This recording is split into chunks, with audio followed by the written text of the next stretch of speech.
लोकशाहीच्या सर्वात मोठ्या सभागृहाच्या लोकसभेची निवडणूक म्हणून या निवडणुकीवर देशाचं भवितव्य, देशाचा विकास, देशाची प्रगती ठरणार आहे। जेवढी कामे 50 ते 60 वर्षात झाली नाही तेवढी कामे देशात 10 वर्षात मोदी साहेबांनी केली आहे। म्हणून आपल्याला पुन्हा मोदीजींना पंतप्रधान पाहायचं आहे। त्यामुळे महायुतीच्या उमेदवार राजश्री पाटील यांना निवडून आणायचे आहे, अशी प्रतिक्रिया मुख्यमंत्री एकनाथ शिंदे यांनी कार्यकर्ता मेळाव्यात व्यक्त केली।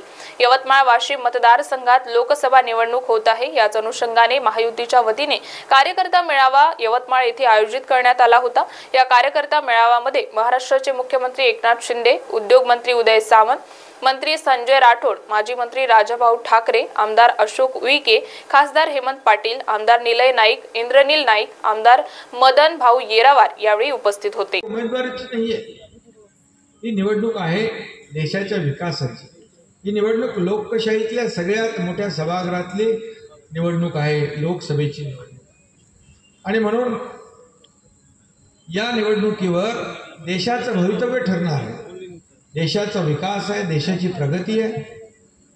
आणि गेल्या 10 वर्षामध्ये या देशाचे आदरणीय प्रधानमंत्री नरेंद्र मोदीजींनी जे काम केलेलं आहे, मी काही असं कुणावर टीका टिप्पणी करण्याचा माझा स्वभाव नाही, परंतु मी आपल्याला तुलनात्मक या ठिकाणी सांगू इच्छितो, कारण मी सर्व आकडेवारी या ठिकाणी पाहिली, सगळी कामं पाहिली।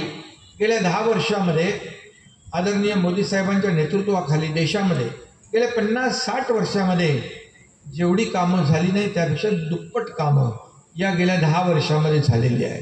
हे आपल्या देशाचं भवितव्य आहे, हे खरं म्हणजे या देशाचा अभिमान आहे। आज आपण पाहतोय की या देशाला जगभरामध्ये जो काही नावलौकिक मिळाला आहे, आज जगात कुठेही आपण गेलो तर आपल्या भारत देशाचं नाव अभिमानाने घेतात।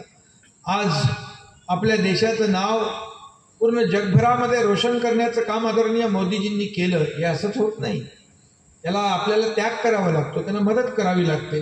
जेव्हा जेव्हा इतर देश संकटात येतात, कोविडचं उदाहरण घ्या, कोविडमध्ये आपल्या प्रधानमंत्री महोदयांनी आपल्या देशात जे पाहिजे, वॅक्सिन पाहिजे, औषधं पाहिजे, जे काही पाहिजे ते दिलं।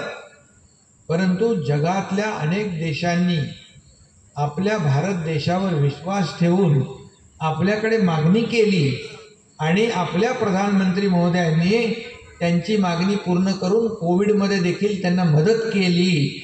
जेव्हा अशा प्रकारचं संकट आणि आपत्ती असते तेव्हा मदत करणारा खरा मित्र असतो, आणि ती मित्रता याराना दोस्ताना आपल्या प्रधानमंत्री महोदयांनी दाखवला आणि त्याची आठवण त्या सर्व लोकांनी ठेवली। महाराष्ट्र टीव्ही 24 साठी ज्ञानराज ढोरे, यवतमाळ।